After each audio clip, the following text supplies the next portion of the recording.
Today I'm doing my review for Now You See Me Too, or as I like to call it, Now You Don't. Obviously, it is the sequel to Now You See Me, which obviously I like because I'm holding it. The second movie returns pretty much everyone. The only noticeable absentee from the first film is uh, Isla Fisher, who supposedly was pregnant when they started shooting. They replaced her with Lizzie Kaplan. Uh, Lizzie Kaplan, she was supposed to be funny in this film, and she just wasn't to me. I don't think I even chuckled one time, much less laughed. She was trying to be funny, it just didn't work.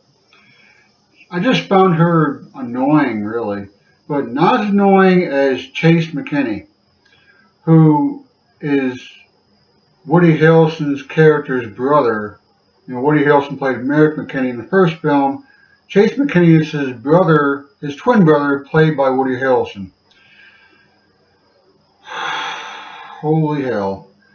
This guy was just obnoxious. And I don't mean like in a villain way because, you know, villains can be obnoxious sometimes. I mean, he would have mannerisms and voices and noises.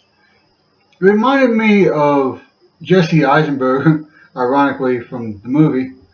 Jesse Eisenberg when he played Lex Luthor in Batman v Superman, when he would just make noises and mannerisms at different times for no reason whatsoever. It just didn't work. And this didn't work either. It returned everybody else from the first film, all the main characters, Jesse Eisenberg, Woody Harrelson, obviously, Mark Ruffalo, Dave Franco, Michael Caine, and one of my favorite characters, my favorite actors of all time, Morgan Freeman. I can't do his voice. I've tried. It doesn't work.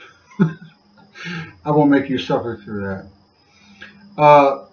I'll tell you what I liked about the film. I liked that it had most of the original characters from the first film. I like how some movies do that. Some movies try to bring other characters in. I don't usually like that. In this movie, I like how they brought most of the characters back. And generally like the performances. Nobody really stood out and blew me away, but other than that, I didn't really care for this film all that much.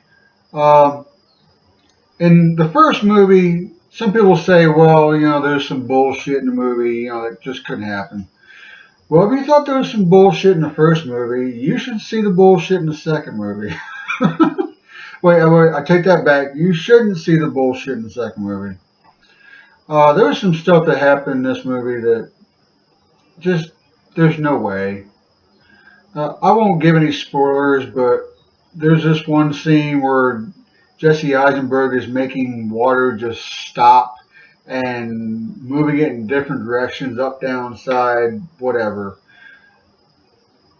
No. That's not magic. That's bullshit. I got bored during different parts of this movie. It seemed there was no flow to this film. I don't know why. It didn't gel for me. The last scene, well, the last action scene, it was very predictable. There was no, oh, I didn't see that coming. I pretty much guessed every part of it, really. Now, in the first film, at the last scene, if you haven't seen it, I'm not going to tell what happened, but there's a big reveal about the main characters and how they all tie in. And in this film, there's also a big reveal at the end. And honestly, it just seemed like the director kind of threw that in at the last minute. It just seemed very forced, and I didn't buy it. I'll just put it that way. Overall, I give this film, Now You See Me Too,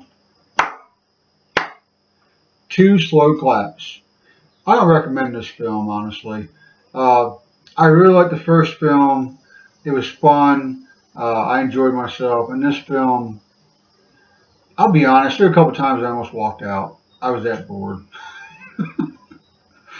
If you have seen it and you want to talk about it, comment down below and I'll talk to you about it. Other than that, I wouldn't go see it if I were you. If you haven't seen the first film, watch the first film. It was pretty good. It was pretty entertaining. Second one, not so much. That's all, guys. Take it easy. Later.